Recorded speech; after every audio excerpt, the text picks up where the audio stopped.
O homem está na liberdade pelo equilíbrio entre o céu e o inferno.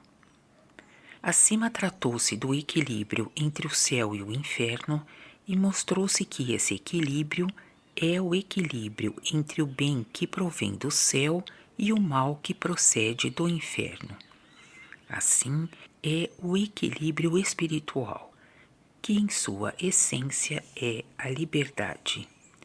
Se o equilíbrio espiritual em sua essência é a liberdade, é porque é o equilíbrio entre o bem e o mal e entre a verdade e a falsidade, coisas que são espirituais.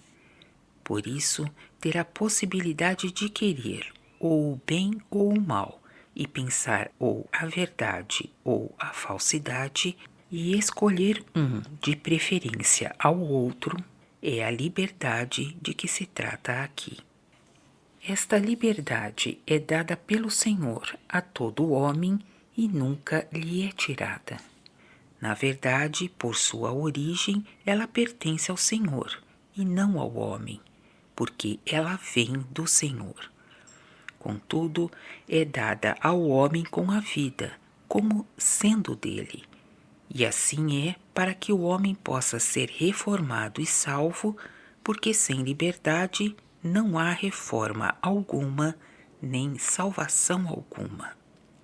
Cada um pode ver por uma sorte de intuição racional que a liberdade do homem está no pensar mal ou bem, com sinceridade ou sem sinceridade, justamente ou injustamente, e também que ele pode falar e agir bem, sincera e justamente, mas não falar e agir mal sem sinceridade e injustamente, por causa das leis espirituais, morais e civis, pelas quais o seu externo é retido nos vínculos.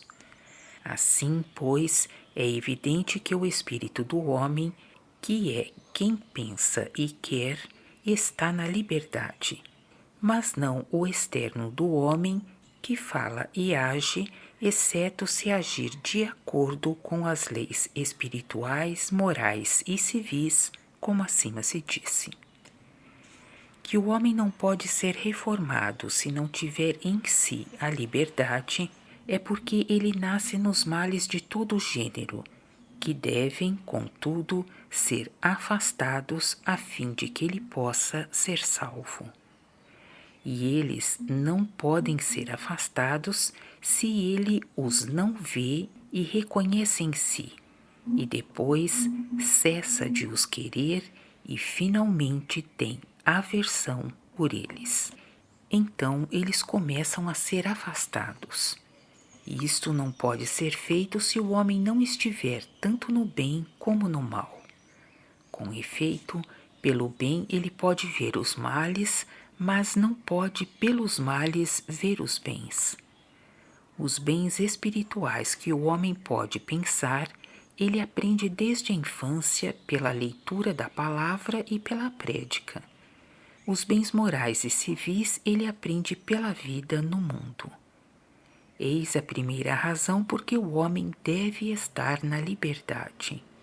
Outra razão é que nada é apropriado ao homem, exceto aquilo que é feito pela afeição que pertence ao amor.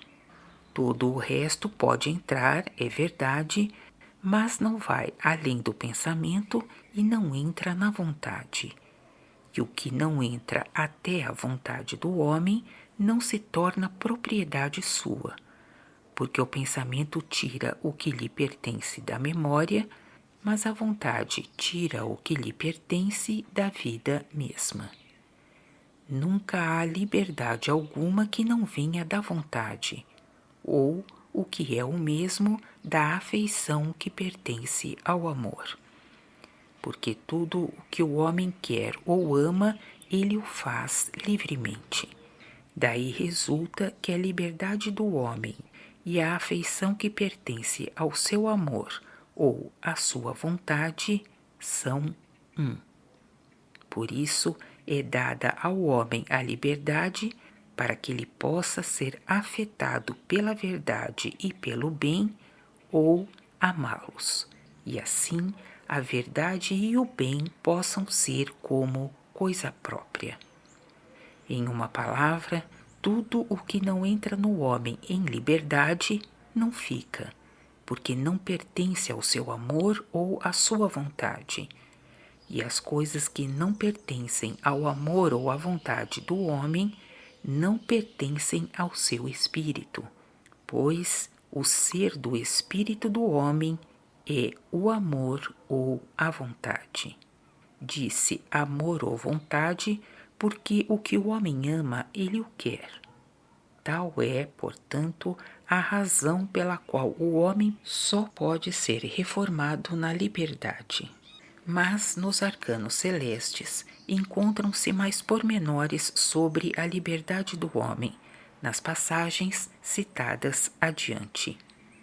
Para que o homem esteja na liberdade e a fim de ser reformado, ele é ligado quanto a seu espírito ao céu e ao inferno. Há, com efeito, em cada homem espíritos do inferno e anjos do céu. Pelos espíritos do inferno, o homem está em seu mal, mas pelos anjos do céu, o homem está no bem do Senhor. Assim está no equilíbrio espiritual, isto é, na liberdade. Que a cada homem estejam associados anjos do céu e espíritos do inferno é o que se vê no capítulo sobre a conjunção do céu com o gênero humano, números 291 a 302. Deve-se saber que a conjunção do homem com o céu e com o inferno não é imediata, mas mediata pelos espíritos que estão no mundo dos espíritos. Estes espíritos estão no homem, mas não há espírito algum do inferno mesmo, nem do céu mesmo. O homem está ligado com o inferno por espíritos maus que estão no mundo dos espíritos, e com o céu por espíritos bons que estão naquele mesmo mundo. Como assim acontece, por isso o mundo dos espíritos é o meio entre o céu e o inferno. E é esse equilíbrio mesmo. Que o mundo dos espíritos seja o meio entre o céu e o inferno é o que se viu no artigo sobre o mundo dos espíritos, números 421 a 431. E que aí esteja o equilíbrio entre o céu e o inferno é o que se viu no artigo imediatamente precedente, números 589 a 596. De tudo isso, torna-se evidente de onde vem a liberdade ao homem. Dir-se-á ainda alguma coisa sobre os espíritos adjuntos ao homem. Uma sociedade inteira pode ter comunicação com outra sociedade e também com um só espírito em qualquer parte que seja por um espírito enviado por ela. Este espírito é denominado o sujeito de muitos. Dá-se o mesmo com a conjunção do homem com as sociedades no céu e com as sociedades no inferno. Ela se faz por espíritos adjuntos ao homem e pertencentes ao mundo dos espíritos. Ver também a este respeito nos arcanos celestes as passagens citadas no fim do presente tratado. Em último lugar, cumpre falar da intuição, íncito, que vem do influxo do céu no homem a respeito de sua vida depois da morte. Havia alguns espíritos do povo simples que no mundo viveram no bem da fé. Eles foram repostos em um estado semelhante àquele em que tinham estado no mundo, o que pode suceder a qualquer um quando o Senhor o concede. E então mostrou-se qual ideia eles tiveram a respeito do estado do homem depois da morte. Eles disseram que alguns inteligentes no mundo lhes tinham perguntado o que pensavam eles a respeito de sua alma depois da vida no mundo. Tinham respondido que não sabiam o que era a alma. Perguntaram-lhes o que eles acreditavam a respeito de seu estado depois da morte. Responderam que acreditavam que viveriam espíritos. Perguntaram-lhes então que ideia eles tinham de um espírito, e eles responderam que o espírito é um homem. Finalmente, interrogados de onde sabiam isso, disseram que o sabiam porque assim é. Aqueles inteligentes ficaram atônitos de que homens simples tivessem uma tal fé e que eles não a tivessem.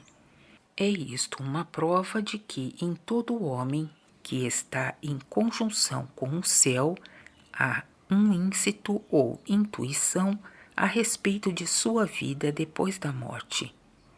Essa intuição não vem de outra parte senão do influxo do céu, isto é, do Senhor pelo céu por meio dos espíritos que, do mundo dos espíritos, foram adjuntos ao homem. E ela está naqueles em quem a liberdade de pensar não foi extinta por princípios adotados e depois confirmados a respeito da alma do homem, que dizem ser ou puro pensamento ou algum princípio animado cuja sede eles procuram no corpo, quando a verdade é que a alma é a vida do homem, enquanto o espírito é o homem mesmo, e o corpo terrestre que o envolve no mundo é apenas um instrumento pelo qual o espírito, que é o homem mesmo, atua no mundo natural do modo que convém a este mundo. As coisas que foram ditas nesta obra a respeito do céu, do mundo dos espíritos e do inferno serão obscuras para os que não estão no prazer de saber as verdades espirituais, mas claras para aqueles que estão neste prazer, principalmente para aqueles que estão na afeição da verdade pela verdade, isto é, que amam a verdade porque é a verdade. Pois tudo que é amado entra com luz na ideia da mente, mormente quando a verdade é amada, porque toda verdade está na luz.